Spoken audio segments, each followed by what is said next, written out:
I recently opened Wizards Unite and found something very interesting on the map, and we need to act now.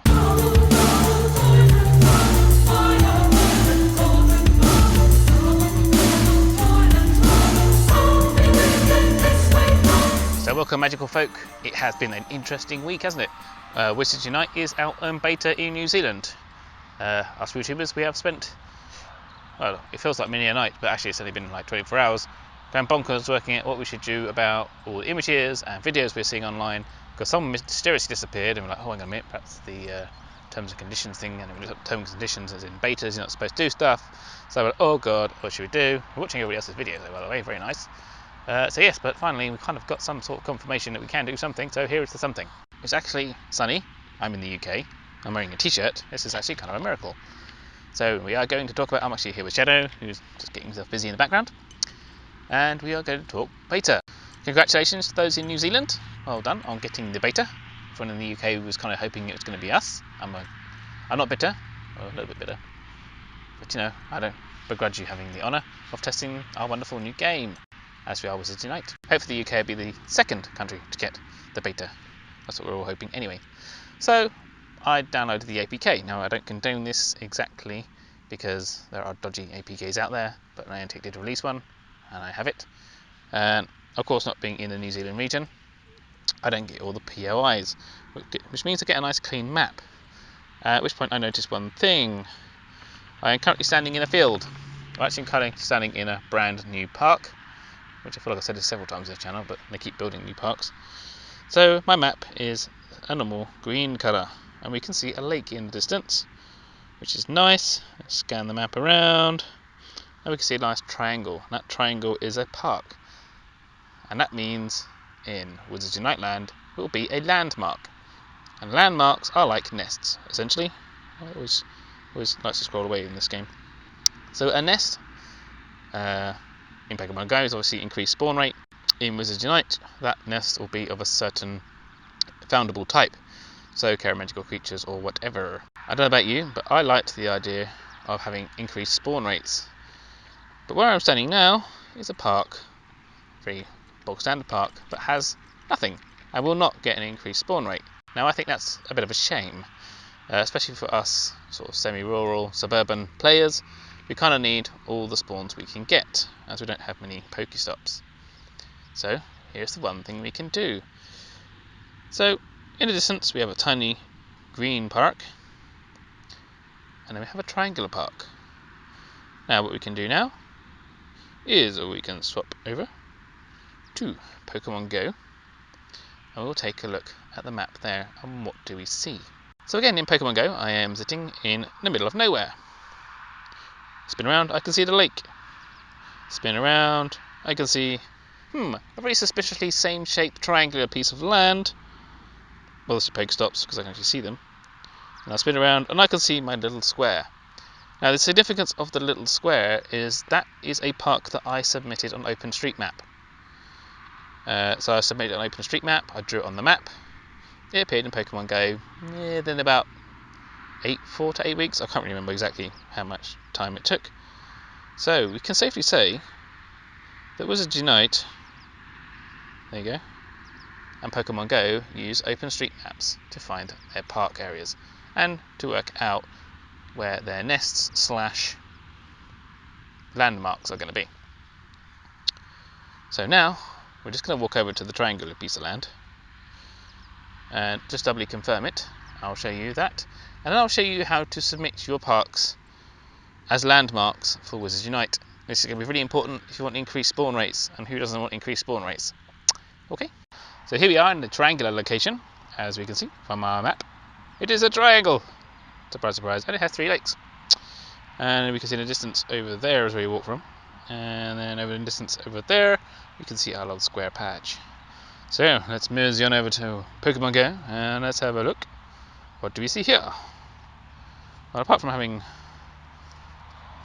3 Pokestops, no, 2 Pokestops and gym, which is quite nice.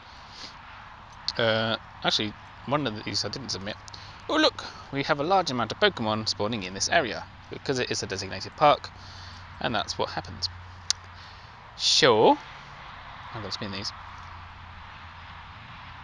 Ooh, 6-day streak. Oh, thank you very much. I love those. So anyway, this is the same triangle with the 3 lakes and the square in the distance, which is kind of hiding behind that gym. Now where that gym is actually another park, and I have submitted that earlier today. So we'll see how long that takes to go through. I will put in the comments below a pinned comment as and when these get approved as parks in Pokemon Go. See how long it takes them to appear, and then we'll check Wizards Unite and see if that's any longer to appear, because we don't know yet, because it's all brand new.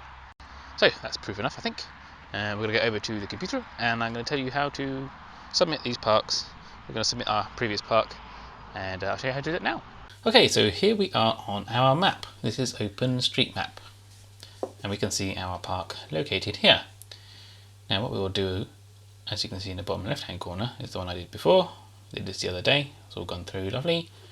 We're going to try and attempt to do the same here. Now we're going to see a couple of caveats and problems that we might have using OpenStreetMap. That's why we also have a Google Map tab open, and we'll see why in a minute.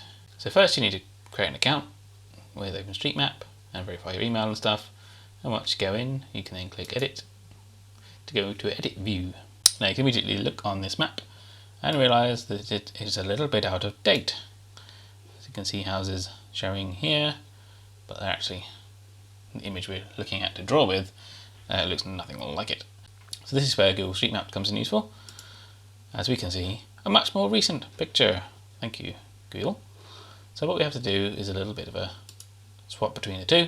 Luckily, we can see the roads in both. So what do? We click area on this side, and then we can actually start drawing it. So how do we draw this? Well, click, click, click. You just basically click the corners of where we're going. This will become a bit more obvious once we get going. That's a little odd, isn't it? What we'll do is we'll go straight across for now. I think we can edit it later. This is a bridle way here. We know that's not in the park itself, so we can use that as a guide to go along. And now we're getting to the bit where the school starts. Now I'm pretty sure you can drag and drop these things, points, as we go. So we're just going to make a guesstimate for now and see what we can do to make it slightly more accurate. I think what we'll do is add a point there. Just pull it out a bit. And then click back to the original start point. Boom. And then we have our area. Now we have to select on the left hand side what kind of area it is. And we definitely want park, because that is the area taken in Niantic's systems. So we can give it a common name. Right. So we've got a name. Now let's have a look. And let's see, just check this top line, see how well accurate it is. So yeah, I think that's pretty much it. So once we have finished our edits, you have to click save at the top. And this will become a change set. So save that. Brief description of your contributions. Oh, we actually added the new play park. And visible maps. You can have a review if you wish. I think I've done a few edits in the past, so I don't think I need to do this anymore. And I think we're good to go. So we upload that change set. And it can take a little while for it to work, maybe 24 hours or so before it becomes visible. As you can see, our drawing has disappeared, which is quite nice. It didn't take very long this time. So as you can see, we have the area down here, the new green we just put in here, the green there, the green there, and the green up here. These all become spawning locations in Wizards Unite. So these, I mean, what they're going to spawn, we don't know. They will all spawn a foundable type of some sort. And we don't know if that changes over time, because literally it's only been out 2 days. So we have no idea kind of how it changes. But this will definitely enhance your gameplay. You can get every single park, even tiny little parks like that. It should enhance our gameplay, especially for suburban areas. So thanks for watching. Follow me on Twitter for more information. Also check out the Arthur Weasley's Game Mechanics Workshop for in-depth game mechanic details and actually how to play this game in advance. Yes, there will be spoilers. So get your ones ready, brush up on your spells, Wizards Unite.